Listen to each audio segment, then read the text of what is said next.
रोज रोज तेच तेच कांदा पोहे खाऊन कंटाळा आला असेल तर आज आपण पोह्यांचा झटपट होणारा पौष्टिक असा नाश्ता तयार करणार आहोत. अगदी कांदा पोहे बनवायला जितका वेळ लागतो तितकाच वेळ हा पदार्थ बनवायला लागतो. सोबतच आपण मस्त अशी दहीची चटणी तयार करणार आहोत. चला तर मग वेळ न दवडता रेसिपीला सुरुवात करूया. इथे मी जाड पोहे घेतलेले आहेत, जे आपण कांदा पोहे तयार करण्यासाठी पोहे घेतो तेच पोहे हे आहेत. आता इथे मी 1.5 कप पोहे घेणार आहे. हे पोहे आपल्याला स्वच्छ 2 ते 3 पाण्याने धुवून घ्यायचे आहेत. चांगले चोळून घ्यायचे म्हणजे ह्याच्यावरची पावडर जी असेल ती निघून जाईल. बघा पोह्यांमध्ये किती घाण असते, ह्याकरता मी 2-3 वेळा हे धुवून घेते. पोहे आपले चांगले धुवून झालेले आहेत, तर ह्याला आपण 5 मिनटं बाजूला ठेवू. तोपर्यंत एक चटणी तयार करू. तर इथे मी डेसिकेटेड कोकोनट घेतलेला आहे 2 चमचे. ओला नारळ असेल तर ओला नारळ घ्या, नाहीतर मग सुका नारळ पण घ्या, किंवा मी घेतलं तसं डेसिकेटेड कोकोनट देखील घेऊ शकता. भरपूर अशी देठासकट कोथिंबीर घेतलेली आहे. 3 हिरव्या मिरच्या घेतलेल्या आहेत. 2 लसूण पाकळ्या आहेत, त्या मी बारीक चिरून घेतलेल्या आहेत. यानंतर एक छोटी वाटी दही मी फेटून घेतलेलं आहे. आता यामध्ये आपण मीठ घालूया चवीनुसार. त्याचप्रमाणे अर्धा चमचा इथे मी साखर घातलेली आहे.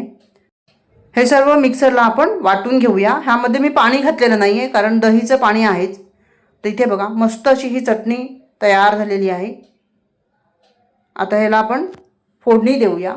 1 चमचा तेल इथे कडकडीत गरम करून घेतलं आहे. पाव चमचा मोहरी घातलेली आहे. मोहरी चांगली तडतडली की यामध्ये पाव चमचा जिरं घातलेलं आहे. यानंतर कढीपत्त्याची पानं घातलेली आहेत 10-12 आणि थोडासा चिमूटभर हिंग घालायचा आहे. अशी मस्त चटपटीत फोडणी तयार करून घ्यायची आणि ही फोडणी ह्या चटणीवर घालायची, म्हणजे चटणीची चव आणखीन वाढते. बघा मस्त अशी ही चटणी तयार झालेली आहे दहीची. चटणी आपण बाजूला ठेवून देऊया आणि पुढची प्रोसेस करूया. तर इथे 5 ते 7 मिनटं झालेले आहेत. पोहे चांगले फुलून आलेले आहेत. पोहे आपण आता चांगले मोकळे करून घेऊया. पोहे इथे आपल्याला मॅश वगैरे करायचे नाही आहेत, पोहे तसेच ठेवायचे आहेत. बघा मस्त मोकळे झालेले आहेत. आता यामध्ये काही भाज्या घालूया. बारीक चिरलेला कांदा 2 चमचे, बारीक चिरलेलं गाजर 2 चमचे, बारीक चिरलेली सिमला मिरची 2 चमचे, बारीक चिरलेला टोमॅटो 2 चमचे, बारीक चिरलेला पातीचा कांदा आहे 2 चमचे. असेल तर घाला, नसेल तर नाही घातलं तरीसुद्धा चालेल. 3 हिरव्या मिरच्या घेतलेल्या आहेत, त्यासुद्धा बारीक चिरून घेतलेल्या आहेत आणि 2 चमचे बारीक चिरलेली कोथिंबीर घेतलेली आहे. भाज्या ज्या आहेत त्या आपल्याला अशा चौकोनी आकारामध्ये बारीक चिरून घ्यायच्या आहेत. चॉपरला किंवा मिक्सरला वगैरे किंवा किसायचं नाही आहे, नाही तर मग त्याचं पाणी निघेल भरपूर. त्यामुळे भाज्या अशाच आपल्याला ठेवायच्या आहेत. हे सगळं मिक्स करून घ्यायचं. मिक्स करून झाल्यानंतर बाइंडिंग करता आपल्याला इथे पाव कप बेसन घालायचं आहे आणि 2 मोठे चमचे आपल्याला तांदळाचं पीठ घालायचं आहे. तांदळाच्या पिठामुळे कुरकुरीतपणा येतो.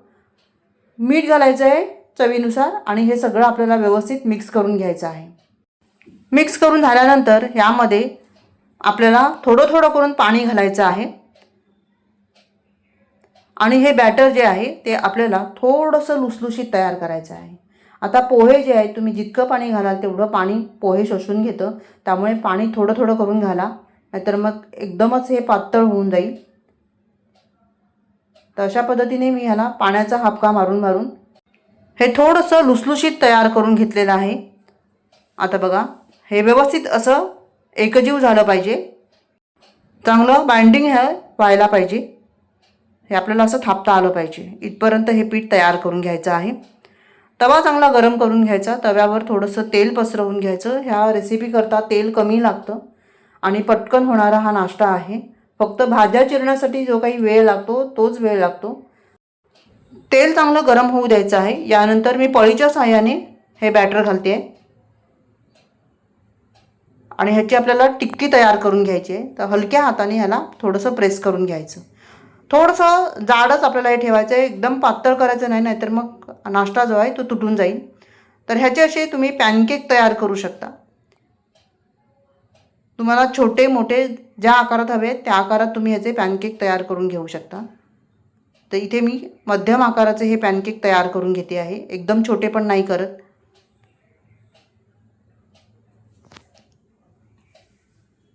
आणि मध्यम आचेवर आपण ह्याला मस्त असं शिजवून घ्यायचं आहे. दोन्ही साईडने चांगलं सोनेरी रंग येईपर्यंत हे आपण भाजून घेणार आहोत. तर इथे बघा मस्त असा आपला हा नाश्ता दिसतोय.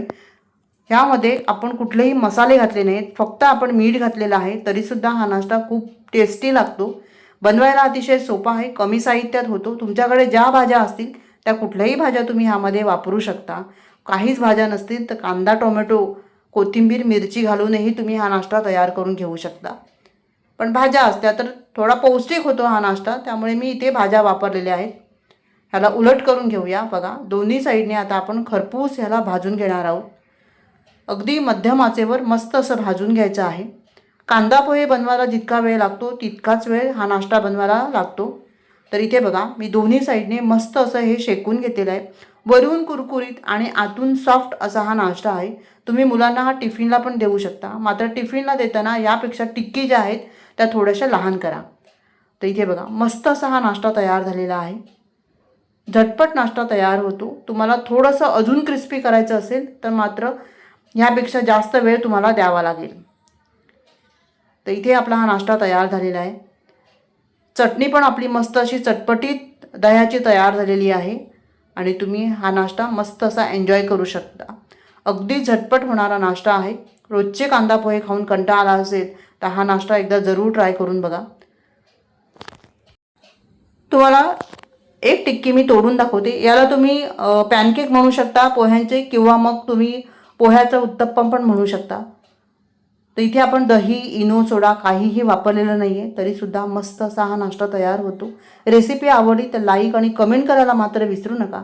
पुन्हा भेटूया अशाच एका छान नवीन रेसिपीसह. तोपर्यंत धन्यवाद. Bye bye.